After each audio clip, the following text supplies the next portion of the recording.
नमस्कार दोस्तों, this side Piyush Sharma आपको पढ़ाऊंगा मायोकार्डियल इन्फ्रेक्शन। ये इश्यूमिक हार्ट डिसीज़ के टॉपिक में आता है। ठीक है। अब मायोकार्डियल इन्फ्रेक्शन होता क्या है? बेसिकली इसे तुम हार्ट अटैक कहते हो। ठीक है। हार्ट अटैक किस कारण होता है कि हमारी लेयर है मायोकार्डियम। ठीक है। मायोकार्डियम लेयर में इन्फ्रेक्शन हो जाए। इन्फ्रेक्शन मतलब इश्यूमिक नेक्रोसिस। ठीक है। इश्यूमिया के कारण वहाँ पर नेक्रोसिस हो जाए, वहाँ के सेल्स टिश्यूज डेड हो जाएँ। ठीक है। तो कैरेक्टराइज्ड, ये heart common known as heart attack, characterized by infection ischemic necrosis of myocardium of heart due to decrease blood supply. देखो, अब डिक्रीज ब्लड सप्लाई कैसे हुई है? ठीक है। तो डिक्रीज ब्लड सप्लाई हुई है, कोई भी ऑब्स्ट्रक्शन आ गया कोरोनरी आर्टरी में। ये तो पता है ना आपको कि वेंट्रिकल्स को या हार्ट को कौन सा ब्लड सप्लाई देता है? Coronary artery. ठीक है। कोरोनरी आर्टरी में कोई ऑब्स्ट्रक्शन आ जाए तो ब्लड सप्लाई डिक्रीज हो जाएगी। अब ब्लड सप्लाई डिक्रीज हो गई तो इश्यूमिया हो जाएगा। अब इश्यूमिया प्रोलॉन्ग्ड रहा तो मायोकार्डियल इन्फेक्शन हो जाएगा। ठीक है। अब basically defined as the disease condition where reduced, देखो रिड्यूस्ड ब्लड फ्लो, बेसिकली क्या होता है? Reduced blood flow in coronary artery. ठीक है। अब किस रीजन से हो सकता है? ड्यू टू एथेरोस्क्लेरोसिस, मतलब प्लेग बन जाए, या प्लेग प्लेग डिस्ट्रक्शन होकर थ्रोम्बोसिस हो जाए। ठीक है। किसी भी कारण से हो सकता है। ठीक है। आगे इसके और कारण हम पढ़ेंगे। और ये इरिवर्सिबल डैमेज है। ठीक है। ये ठीक नहीं होगा। अब कॉज्ड बाय प्रोलॉन्ग, किस वजह से होता है? इश्यूमिया। इश्यूमिया किस वजह से हुआ? Because of decrease blood flow. अब इश्यूमिया हुआ है तो मतलब वहाँ पर ब्लड फ्लो नहीं गया, तो वहाँ पे ऑक्सीजन मिल जाएगा, ऑक्सीजन कमी हो जाएगी तो हाइपोक्सिया। ठीक है। अब टाइप्स ऑफ इन्फेक्शन पढ़ते हैं। टाइप्स ऑफ इन्फेक्ट्स किस तरह से, कितने टाइप्स होते हैं इन्फेक्ट के। ठीक है। पहले हम इसके बेसिस पढ़ते हैं एनाटॉमिकल रीजन पर। ठीक है। ये मैंने ट्रांसफर सेक्शन ऑफ हार्ट काटा है, हार्ट को इस तरह से काटा है। मैं इसमें अब देखता हूँ क्या क्या दिखता है मेरे को। इसमें राइट वेंट्रिकल एक तरफ और लेफ्ट वेंट्रिकल है। ठीक है। हम इस वाले रीजन को कहते हैं पोस्टीरियर, ऊपर वाले रीजन को, इसको, ये वाला रीजन है यहाँ से लेके यहाँ तक, इसको कहते हैं पोस्टीरियर। इसे कहते हैं लेटरल, इसे कहते हैं एंटीरियर। और ये जो ये वाली लेयर है इसे कहते हैं वेंट्रिकुलर सेप्टम या मीडियल लेयर। ठीक है। अब मेरे इन्फ्रेक्ट्स कहाँ कहाँ आ सकते हैं? सर एंटीरियर में आ सकता है, राइट, यहाँ पर इन्फ्रेक्ट आ सकता है। हाँ सर, और कहाँ आ सकता है? पोस्टीरियर में आ सकता है, लेटरल में आ सकता है, सर सेप्टल में आ सकता है। ठीक है। और कहाँ कहाँ आ सकता है? सर सरकमफ्रेंशियल आ सकता है, सरकमफ्रेंशियल। ठीक है। और कॉम्बिनेशन में भी तो आ सकता है, जैसे एंटीरियर और लेटरल का, एंटीरियर लेटरल हो गया, ये देखिए। ठीक है। और पोस्टीरियो लेटरल हो गया, ये इतना हो गया। ठीक है। पोस्टीरियो लेटरल हो गया, एंटीरियो सेप्टल हो गया, ये हो गया। ठीक है। तो बेसिकली आप इस डायग्राम को याद करना। ठीक है। बहुत इजी है। एनाटॉमिकली रीजन में कहाँ कहाँ आ सकता है, देखिए, posterior, lateral, anterior, septal, postero lateral, antero lateral और एंटीरियो सेप्टल। ठीक है। ठीक है। और सरकमफ्रेंशियल। क्लियर है? और देखते हैं आगे है according two degree of thickness. ठीक है। कितनी कितनी थिकनेस में आ सकते हैं वेंट्रिकुलर वॉल की, इसको अच्छे से फील करा सकता हूँ मैं। ठीक है। ध्यान देना इस चीज़ पर। 3 लेयर होती है हार्ट की, pericardium, myocardium, endocardium, right. 3 layer होती हैं। हाँ। अब ये ब्लड सप्लाई से कौन दे रहा है? हमारी कोरोनरी आर्टरी। ये रेड कलर की दिख रही है, कोरोनरी आर्टरी है। अब कोरोनरी आर्टरी में ऑब्स्ट्रक्शन हो गया है तो ब्लड फ्लो कम जाएगा। ठीक है।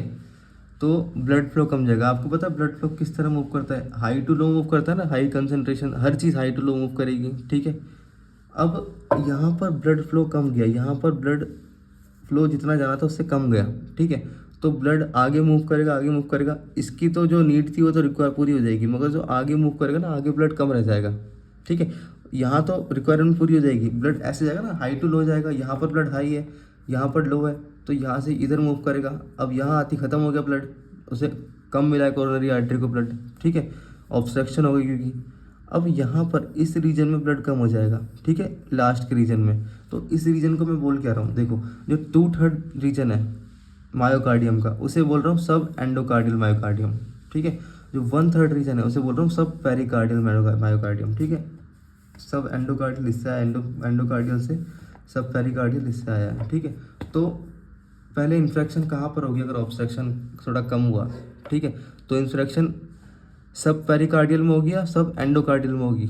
Sir high to low move करता है, तो तो यहाँ तो इसकी रिक्वायरमेंट पूरी हो जाएगी, आगे जब मूव करेगा तो कम पड़ जाएगा ब्लड, मतलब सर सब एंडोकार्डियल में ही होगा।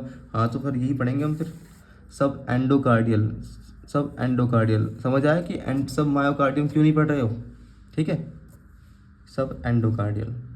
और सर यहाँ पर ऑब्स्ट्रक्शन पूरी बढ़िया वाली होगी, तगड़ी वाली, मतलब ब्लड जाने नहीं दे रहा है ये, ठीक है, तो सर पूरे में हो जाएगा, फिर पूरे में तो फुल थिकनेस और ट्रांसम्यूरल, ट्रांसम्यूरल कहते हैं पूरे को, ठीक है, ट्रांसम्यूरल। या तो पूरे में, या तो अगर ज़्यादा ऑब्स्ट्रक्शन हो या तो पूरे में हो जाएगा, ठीक है। अगर कम हुई तो इसकी तो ब्लड सप्लाई पूरी हो जाएगी, यहाँ तो ब्लड मिल जाएगा, मगर जो आगे जाएगा ब्लड वो कम पड़ जाएगा। और आगे कौन है, इनर, इनर सरफेस पर इनर कौन है, ये तो आउटर हो गया, इनर कौन है, सब एंडोकार्डियल मायोकार्डियल, ठीक है, तो वहाँ पर ब्लड कमी पड़ जाएगी, ठीक है। When the involve entire thickness, ठीक है, और इनर सब एंडोकार्डियल, ठीक है, राइट, ठीक है। अब एज के हिसाब से देख लो, इन्फ्रैक्ट की एज, या तो अभी इन्फ्रैक्ट हुआ है, ठीक है, अभी अटैक वटैक पड़ा था अभी इन्फ्रैक्ट हुआ है, या पहले कभी अटैक पड़ चुका है वो इन्फ्रैक्ट है। ओल्ड या हील्ड, जो ठीक हो चुका है, ठीक है, न्यूली फॉर्म्ड और एडवांस, ठीक है। इथियोपैथोजेनेसिस देखते हैं इसका, किस किस कारण से हो सकता है, ठीक है। अब ये किस किस कारण से हो सकता है, पहले तो मायोकार्डियल इश्यमिया। इश्यमिया का मतलब पता है आपको, लॉस ऑफ ब्लड, ठीक है, मतलब ब्लड सप्लाई कम मिली है, ठीक है, तो diminish coronary blood flow, coronary में ब्लड फ्लो कम हो जाए, ठीक है, किस कारण से, कोरोनरी, जैसे कोरोनरी आर्टरी डिसीज में, या हमारी मायोकार्डियल की डिमांड बढ़ जाए ड्यूरिंग एक्सरसाइज, ठीक है, तो मतलब बेसिकली ब्लड कम पड़ रहा है हमें, ठीक है, मायोकार्डियल में, तो इसलिए हो सकता है। अब मायोकार्डियल को ब्लड कम मिल जाए तो फिर वो इन्फ्रेक्शन हो जाएगा, वहाँ की सेल्स मर जाएंगी, टिश्यूज़ मर जाएंगे वहाँ के, क्लियर है। दूसरा, कोरोनरी एथेरोस्क्लेरोसिस, इस नाम से तो काफ़ी फैमिलियर हो गए होंगे आप, ठीक है, मतलब यहाँ पर प्लैक फॉर्मेशन हो जाता है जिस वजह से कोरोनरी आर्टरी में ऑब्स्ट्रक्शन आ जाती है और आपका ब्लड सप्लाई कम हो जाता है, ठीक है, और ये कॉज करता है आपका एंजाइना और मायोकार्डियल इन्फेक्शन, ठीक है। अब रोल ऑफ प्लेटलेट, अब इसी का जो यहाँ बताया ना, यहाँ पर प्लैक फॉर्मेशन हो जाता है, उसका रप्चर हो जाएगा, ठीक है, उस प्लैक का रप्चर हो जाएगा तो वहाँ पर प्लेटलेट एग्रीगेशन हो जाएगा, प्लेटलेट एक्टिवेशन है, प्लेट और रिलीज एक्शन हो जाएगा, वहाँ पर प्लेटलेट सारे एक्यूमुलेट हो जाएंगे, वो बन जाएगा थ्रोम्बोसिस, ठीक है। देखो इसे देखिए, यहाँ पर प्लेग फॉर्मेशन हो गया, ठीक है, प्लेग फॉर्मेशन, तो ये आपकी कंडीशन कौन सी है, ये आपकी कंडीशन है ये वाली, कोरोनरी एथेरोस्क्लेरोसिस, कोरोनरी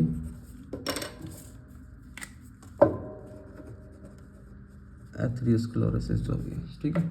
अब आपका ये प्लेग रप्चर हो जाए, ठीक है, प्लेग रप्चर हो गया यहाँ से, तो यहाँ पर कौन एक्यूमुलेट हो जाएगा, यहाँ पर हो जाएंगे प्लेटलेट्स, ठीक है, प्लेटलेट एक्यूमुलेट हो जाएंगे, तो यहाँ पर इस प्लेग को बड़ा कर देंगे, यहाँ पर थ्रोम्बस बन जाएगा, ठीक है, ये हो जाएगा थ्रोम्बोसिस, ठीक है।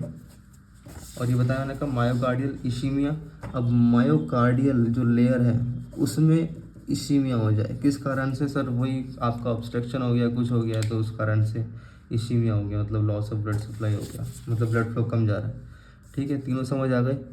Rupture of atherosclerotic plaque exposes the endothelium collagen to platelets which undergo aggregation, activation और release reaction, ठीक है, these events contribute to build up platelet mass that may be give rise to thrombosis, ठीक है, clear है। जिसको ये ना समझ आए वो मेरी वीडियो देख लेना एंजाइना पेक्टोरिस वाली, वहाँ क्लियर हो जाएगी। अब नॉन एथेरोस्क्लेरोटिक प्लेग देखते हैं, वो कॉज देखते हैं, मतलब एथेरोस्क्लेरोसिस नहीं हुआ है, ठीक है, तो क्या क्या हो सकता है, क्या क्या हो सकता है उसमें देखते हैं ज़रा। तो पहला हो सकता है, एक हो सकता है कोरोनरी वैसोस्पाज्म, मतलब कोरोनरी आर्टरी की नैरोइंग हो जाए, ठीक है, बिना यहाँ कोई प्लेग नहीं हुआ है, ठीक है, नैरोइंग हो जाए, कॉन्ट्रैक्शन हो जाए। आर्टरी आर्टराइटिस, ठीक है, मतलब इन्फ्लेमेशन ऑफ आर्टरीज, जहाँ TIS आ गया ना वहाँ पर मतलब इन्फ्लेमेशन हो रही है, ठीक है। कोरोनरी ऑस्टियल स्टीनोसिस, ऑस्टियल मतलब है ओरिजिन, मतलब जहाँ से कोरोनरी आर्टरी शुरू हो रही है वहाँ पर नैरोइंग ऑफ द ओरिजिन में कहाँ क्या हो जाए, नैरोइंग हो जाए, ठीक है। एम्बोलिज्म मतलब where condition where embolus block the blood vessel. Embolus आपका ब्लड वेसल्स को ब्लॉक कर दे। एम्बोलस क्या है? कोई भी ट्रैवलिंग पार्टिकल जो हमारे ब्लड में घूम रहा है, ठीक है, हमारे ब्लड वेसल्स को ब्लॉक कर दे। और थ्रोम्बोटिक डिसीज, कोई भी एबनॉर्मल ब्लड क्लॉट आ जाए, फॉर्मेशन हो जाए ब्लड वेसल्स में, ठीक है। तो नॉन एरिथ्रोस्क्लेरोटिक कॉज क्या हो सकते हैं? 5 हो सकते हैं कॉज। पहला तो वासोस्पाज्म हो जाए कोरोनरी आर्टरी में, दूसरा इन्फ्लेमेशन हो जाए आर्टरीज की, तीसरा जो कोरोनरी ऑस्टियल स्टेनोसिस हो जाए, चौथा एम्बोलिज्म हो जाए, और पांचवा थ्रोम्बोटिक डिसीज हो जाए, ठीक है। यहाँ पर क्लॉट बन जाएगा, किसकी वजह से? एम्बोलस की वजह से, यहाँ पर प्लेटलेट्स की वजह से, ठीक है। हाँ, तो अब लोकेशन देख ले ज़रा। लोकेशन किसकी? इन्फ्राक्ट्स की लोकेशन देखते हैं। तो बेसिकली लोकेशन डिपेंड करती है किस कोरोनरी आर्टरी में ऑब्स्ट्रक्शन हुई है। ये मैंने बहुत ही क्लियरली बताया था एंजाइना पेक्टोरिस में, उसको आप देख लीजिए उस वीडियो को, ठीक है। अभी मैं यहाँ भी बता देता हूँ मैं। तो हमारी जो है ये हमारी तीन जो है ब्लड सप्लाई करती हैं। 3 कोरोनरी आर्टरी हमारी ब्लड सप्लाई करती है। कौन कौन सी? पहली है RCA right coronary artery, LCA left circumflex artery, और LDA left anterior descending coronary artery, ठीक है। ये तीनों करती हैं, राइट। अब देख लेते हैं, मैंने बताया था ना ये हमारे लेयर्स हैं कि ये पोस्टीरियर है, ये पोस्टीरियर रीजन है, ये लेटरल रीजन है, ये एंटीरियर रीजन है, ये वेंट्रिकुलर सेप्टम रीजन है, ये 1/3 पार्ट है, ये 2/3 पार्ट है। तो देखिए, अगर RCA राइट कोरोनरी आर्टरी में अगर ऑब्स्ट्रक्शन होती है, ठीक है, तो पोस्टीरियर पार्ट हमारा, पोस्टीरियर पार्ट और जो ये ब्राउन कलर से जो कंटिन्यूएशन में है 1/3 ऑफ वेंट्रिकुलर सेप्टम पार्ट, यहाँ पर इन्फ्रैक्शन हो जाता है, ठीक है, क्योंकि इस वाले पार्ट को RCA दे रहा है ब्लड सप्लाई, ठीक है। अगर मैं कहूँ सर लेटरल में हमारा AC में आओगे तो किसके कारण से होगा? कहाँ पर ऑब्स्ट्रक्शन हुई है? Sir left corner, left circumflex में, ठीक है। और मैं कहूँ सर एंटीरियर पार्ट में और 1/2 ऑफ वेंट्रिकुलर सेप्टम में मेरी क्या हो गई? ये सर यहाँ इस जगह पर इन्फेक्ट हो गया, ठीक है। तो किस कारण से होगा सर? कौन सी वाली कोरोनरी आर्टरी जो जिसमें ऑब्स्ट्रक्शन होगी? Sir LAD left ascending anterior descending, ठीक है। इसको ऐसे याद रखना, यहाँ पर एंटीरियर है तो इस वाले में लेफ्ट एंटीरियर डिसेंडिंग, तो इस एंटीरियर कौन करेगा? लेफ्ट एंटीरियर डिसेंडिंग, ठीक है। इसको ऐसे याद रखना, ये यहाँ पे सर्कमफ्रेंस पर है तो लेफ्ट सर्कमफ्लेक्स, ठीक है, लेफ्ट सर्कमफ्लेक्स आर्टरी। और ये सर ये अब जो आखिरी बची वो राइट कोरोनरी आर्टरी, ठीक है, वो जो पोस्टीरियर को देगी, पोस्टीरियर और 1/3 को देगी, ठीक है। इसमें ये पढ़ लीजिए, देखिए। अब लोकेशन ऑफ इन्फ्रैक्ट्स जो है, अब स्टीनोसिस मतलब नैरोइंग हो जाती है, ऑब्स्ट्रक्शन हो जाती है लेफ्ट एंटीरियर डिसेंडिंग में, बताया ना एंटीरियर डिसेंडिंग मतलब सर एंटीरियर वाले रीजन में, यहाँ पर इस वाले में, ठीक है, और 2/3 ऑफ ये, ठीक है। तो कहाँ पर होगा? मोस्ट कॉमन है पहली बात तो ये। तो कहाँ पर इन्फ्रैक्शन होगा? एंटीरियर पार्ट में होगा, ठीक है, एपेक्स में होगा, और 2/3 ऑफ इंटरवेंट्रिकुलर सेप्टम में, ठीक है, क्लियर है। अब मैं बात करूं राइट कोरोनरी आर्टरी में हुआ है तो सर क्या बताया था सर? आपने बताया था ये कि राइट कोरोनरी आर्टरी में हुआ है तो पोस्टीरियर वाला रीजन इफेक्ट होगा और 1/3 ऑफ वेंट्रिकुलर सेप्टम, ठीक है, देख लेते हैं। तो पोस्टीरियर ऑफ लेफ्ट वेंट्रिकल और 1/3 ऑफ इंटर वेंट्रिकुलर सेप्टम, ठीक है, क्लियर है। अब स्टीनोसिस हो गया लेफ्ट सर्कमफ्रेंस कोरोनरी आर्टरी में इस तरफ, तो इसमें कौन सा रीजन इफेक्ट होगा? सर लेटरल रीजन, यहाँ पर इन्फेक्ट हो जाएगा, ठीक है। लीस्ट फ्रीक्वेंट है और एरिया कौन सा? Left lateral wall of left ventricle, ठीक है। सबसे ज़्यादा किसमें होता है? LAD में, फिर RCA में, फिर LCA में, ठीक है, राइट। और ये दोनों पार्ट हैं, ये पार्ट है लेफ्ट कोरोनरी आर्टरी के, ठीक है, और ये राइट कोरोनरी आर्टरी, ठीक है। ये राइट कोरोनरी आर्टरी और ये लेफ्ट कोरोनरी आर्टरी के 2 सब पार्ट हैं, LCA और LAD, क्लियर है। याद रखना RCA राइट कोरोनरी आर्टरी किसको सप्लाई करेगा? पोस्टीरियर को और 1/3 ऑफ वेंट्रिकुलर सेप्टम को, ठीक है। LCA लेफ्ट सर्कमफ्रेंस से करेगा लेटरल को, LAD लेफ्ट एंटीरियर डिसेंडिंग से करेगा एंटीरियर को, और 2/3 ऑफ वेंट्रिकुलर सेप्टम को। क्लियर हो गया? लोकेशन क्लियर हो चुकी है, वेरी गुड।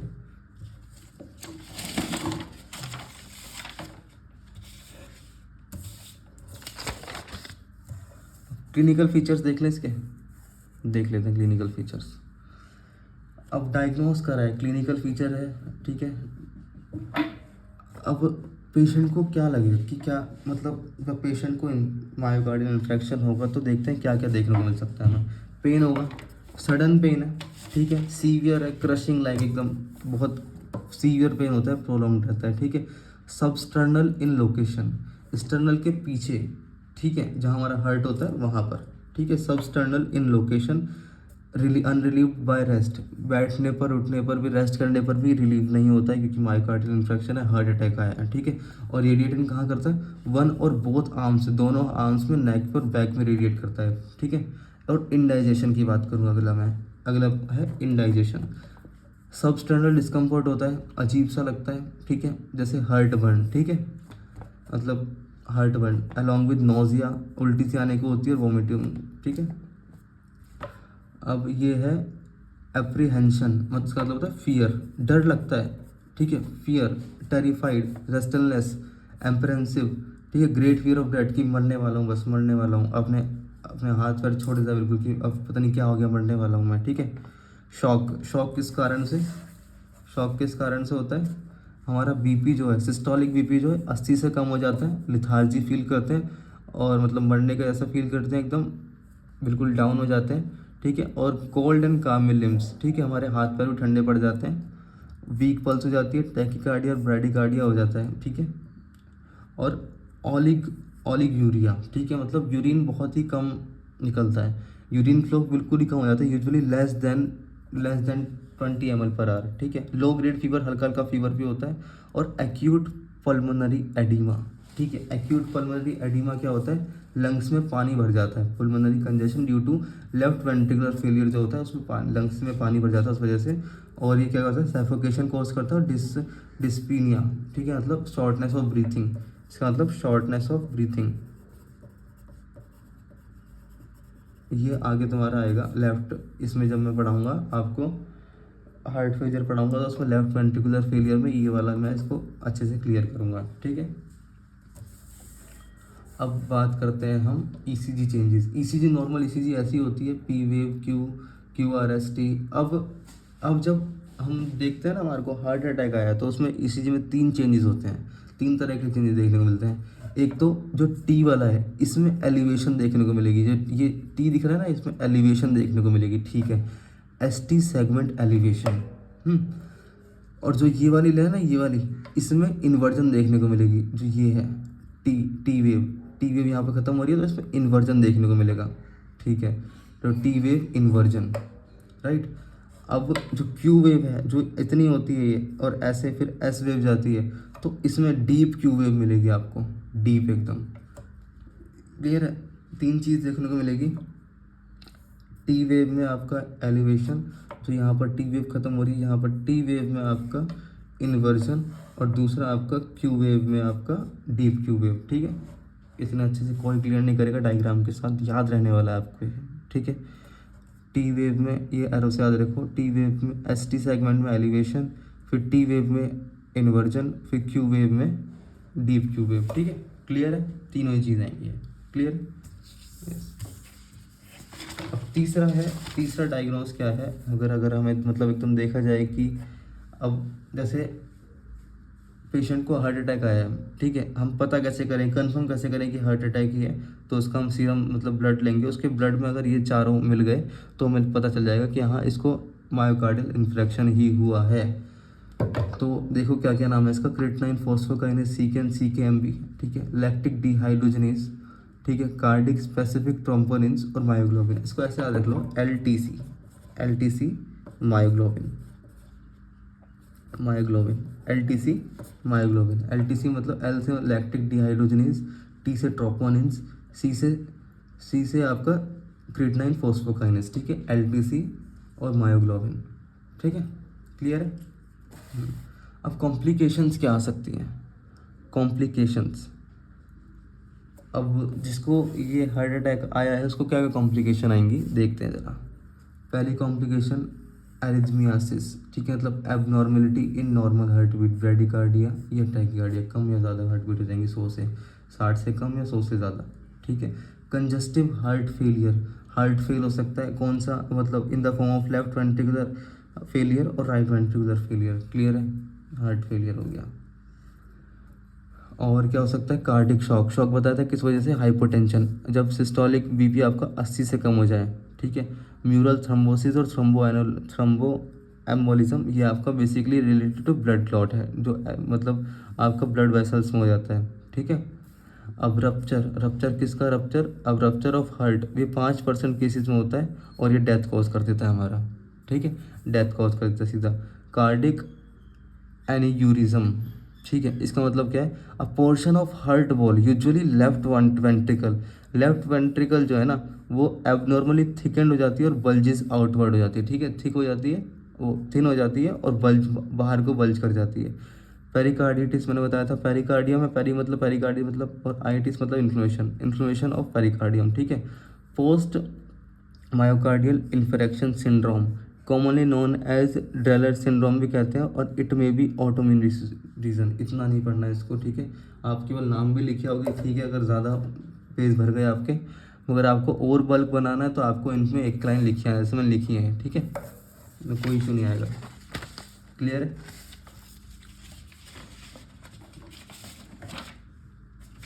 देखिए दोबारा देख लेते हैं एक बार। मायोकार्डियल इंफ्रेक्शन कैसे हुआ है, ऑब्स्ट्रक्शन कोरोनरी आर्टरी में हुई है, ठीक है, ऑब्स्ट्रक्शन हुई कोरोनरी आर्टरी में, डिक्रीज ब्लड फ्लो हुआ है, इशीमिया हुआ है, प्रोलॉन्ग्ड इशीमिया, ठीक है, मायोकार्डियल इंफ्रेक्शन हो गया, ठीक है। किसके कारण हो जाएगा, आर्थरोस्क्लेरोसिस और थ्रोम्बस, मतलब आर्थरोस्क्लेरोसिस प्लेक फॉर्मेशन हो जाएगा, प्लेक रप्चर करके थ्रोम्बस हो जाएगा, ठीक है, ड्यू टू हाइपोक्सिया और इशीमिया, ठीक है, मैंने बताया था, रीजन्स बताए थे, इन डायग्राम्स को अच्छे से याद रखना। ये लेफ्ट राइट वेंट्रिकल, ये लेफ्ट वेंट्रिकल, इसका जो ऊपर का पोर्शन है पोस्टीरियर, नीचे का पोर्शन है एंटीरियर, साइड का पोर्शन है लेटरल, और ये वाला पोर्शन जो ये लाइन जा रही है, ये वाला पोर्शन है सेप्टम, ठीक है। तो मेरे इन्फेक्ट्स कहाँ कहाँ आ सकते हैं, मेरी डैमेज लेयर, वो इसकी लेयर कहाँ कहाँ की डैमेज हो सकती है सर, पोस्टीरियर की, लेटरल की, एंटीरियर की, सेप्टम की, पोस्टीरियर लेटरल की, एंटीरियर लेटरल की, एंटीरियर सेप्टम की, ठीक है, क्लियर रहेगा, और सर्कमफ्रेंशियल की। बहुत अच्छे से समझा दिया, याद करा दिया एकदम, ठीक है। और ये बता दिया, अगला अगला जो ये भी बता दिया कि हम सब पेरिकार्डियल क्यों नहीं कहते इन्फेक्शन, और सब एंडोकार्डियल क्यों कहते हैं, क्योंकि यहाँ पर ये हाई से लो मूव करता है हमारा ब्लड, ठीक है, हाई से लो मूव करता है, तो यहाँ तो ब्लड की रिक्वायरमेंट पूरी हो जाएगी, मगर यहाँ नहीं हो पाएगी, ठीक है, यहाँ पर ब्लड कम पड़ जाएगा। तो किस रीजन में कम पड़ जाएगा, सब एंडोकार्डियल मायोकार्डियल रीजन में, ठीक है, क्लियर है। और अगर पूरा ऑब्स्ट्रक्शन हो गया तो फुल थिकनेस हो जाएगी, और एक age of infects newly formed है, और एक एडवांस्ड है, ठीक है, मतलब पुराना हो गया और हील कर चुका। पहले जैसे बताया था मायोकार्डियल इशीमिया, मायोकार्डियल लेयर में आपका ब्लड की कमी हो गई है, ठीक है। दूसरा एथेरोस्क्लेरोसिस प्लेग फॉर्मेशन, तीसरा रप्चर ऑफ प्लेग हो गया, ठीक है, और चौथा आपका नॉन एथेरोस्क्लेरोटिक कॉज हो गया, ठीक है, मतलब इसमें आपका कोरोनरी आर्टरी आपकी कॉन्ट्रैक्ट हो जाती है, ठीक है, इन्फ्लेमेशन हो जाती है आर्टरीज में, कोरोनरी ऑस्टियल स्टोनोसिस हो जाता है, एम्बोलिज्म हो जाता है, और थ्रोम्बोटिक डिसीज हो जाती है। क्लियर है, यस। लोकेशन ऑफ इन्फेक्ट्स, फिर से इसी को याद रखना। पोस्टीरियर को कौन ब्लड सप्लाई दे रही है सर, RCA, लेटरल को कौन दे रही है, LCA, एंटीरियर कौन दे रही है सर, LAD, ठीक है। तो अगर RCA में दिक्कत आ जाती है तो पोस्टीरियर और 1/3 ऑफ वेंट्रिकल सेप्टम इन्फेक्ट हो जाएगा, यहाँ पर। अगर सर LAD में दिक्कत आती है तो एंटीरियर और 2/3 section of ventricle septum infect हो जाएगा। अगर सर LCA में दिक्कत आती है तो लेटरल पोर्शन इन्फेक्ट हो जाएगा, ठीक है। बहुत क्लियर है, याद नहीं करना, बिल्कुल रटना नहीं है, बिल्कुल समझना है इस चीज़ों को, ठीक है, डायग्राम से दिमाग में बैठा लो और ये चीज़ आप आराम से लिख ही आओगे, ठीक है, क्लियर है। क्लिनिकल फीचर, पेन होता है, इंडाइजेशन, ठीक है, apprehension, shock, oliguria, low grade pain, और एक्यूट पल्मोनरी एडिमा, मतलब लंग्स में पानी भर जाता है, ठीक है। ECG चेंजेस बताया ना, इस वाले डायग्राम को याद रखो। पहले यहाँ पर ऊपर और नीचे का साइन बनाओ टी वेव के आगे, ठीक है, ऊपर और नीचे का साइन बनाओ। टी वेव एलिवेशन हो रही है, टी वेव इन्वर्जन हो रहा है, ठीक, सॉरी ST सेगमेंट एलिवेशन हो रही है, और आगे जाओ टी वेव इन्वर्जन हो रहा है, ठीक है, क्लियर है। बना लोगे इस चीज़ को, इसके ठीक इस साइड सेम ऐसी साइन बनाओ, मतलब क्यू वेव आपकी डीप क्यू वेव हो रही है, ठीक है, क्यू वेव आपकी डीप हो रही है। बस ये तीन ही याद रखनी है आपको, ठीक है, ST segment elevation, T wave inversion और डीप क्यू वेव। क्लियर है, क्लियर है, राइट। अब वही आपका आखिरी क्या आ जाता है आपका, वही सीरम कार्डिक मार्कर्स, ठीक है। सीरम में अगर ये कार्डिक मार्कर्स मिले, कौन से, LTC myoglobin, LTC lactic dehydrogenase, T troponin C, creatinine, phosphokinase और मायोग्लोबिन। ठीक है, अगर आपको ये मिले ब्लड के अंदर तो 101% आपका क्या हुआ है, मायोकार्डियल इन्फ्रेक्शन हुआ है। ठीक है, अब कॉम्प्लिकेशंस क्या आ जाएंगे, कॉम्प्लिकेशंस क्लियर है, abnormality in normal heart rhythm. ठीक है, heart failure, shock, mural thrombosis, thromboembolism मतलब ब्लड क्लॉट हो जाता है। ठीक है, रप्चर हो जाता है, यहाँ तो डेथ हो जाती है इंसान की। और एन्यूरिज्म मतलब लेफ्ट वेंट्रिकल की वॉल थिन हो गई है और बल्ज आउट कर गई है। ठीक है, पेरिकार्डिटिस और पोस्ट मायोकार्डियल इन्फ्रेक्शन सिंड्रोम लिखिए आना, और ये लिखिए आना कि ड्रेजल सिंड्रोम होता है और ऑटो इम्यून रिएक्शन होता है। ज़्यादा समझने की जरूरत नहीं, बस नाम समझिए इसका। ठीक है, आगे आ जाएगा ये। ठीक है, क्लियर है। इसके नोट्स आपको टेलीग्राम चैनल पर मिल जाएंगे, किसके नाम से है, फार्मा थ्रस्ट, फार्मा की प्यास। ठीक है, इस पर आपको मिल जाएंगे नोट्स। और मतलब यूनिवर्सिटी एग्ज़ाम में के लिए टॉपिक बहुत इंपॉर्टेंट है, 5 या 10 नंबर में आ जाता है इजीली। तो 10 नंबर में आपको क्या क्या लिख के आना है, देखो इतना पढ़ोगे तभी इससे थोड़ा सा कम लिख के आ पाओगे। ये लिखे आना, टाइप्स ऑफ इन्फ्रेक्ट्स लिखे आना, बल्क बढ़ाने के लिए इसी तरह लाइन वाइज। ठीक है, ये डायग्राम बनाया ना, ये लिखाना, पैथोजेनेसिस ये लिखाना, 4 दिए हैं, बहुत आसान आसान है। मायोकार्डियल इन्फ्रेक्शन, फिर प्लेग जो देख लो, प्लेग, फिर प्लेग को रप्चर कर दो, और फिर जो इसके अलावा जो कॉज हैं वो लिखिए आओ। ठीक है, क्लियर है।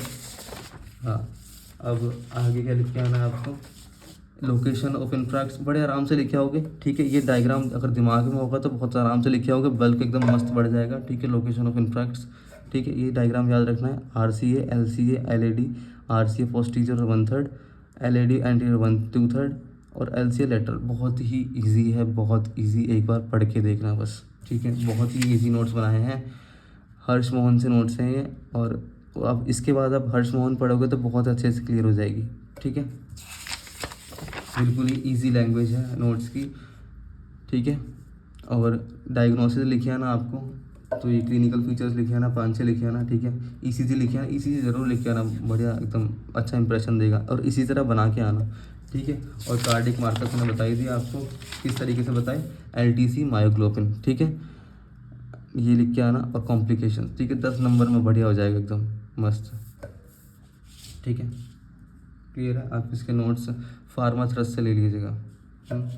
और जिसने एंजाइना की वीडियो नहीं देखी, पहले एंजाइना की वीडियो देख लेना, उसका जो 10 मिनट का पार्ट है पहले वो देख लेना। ठीक है, वो और क्लियर हो जाएगी फिर आपको वीडियो ये। ठीक है, थैंक यू वेरी मच।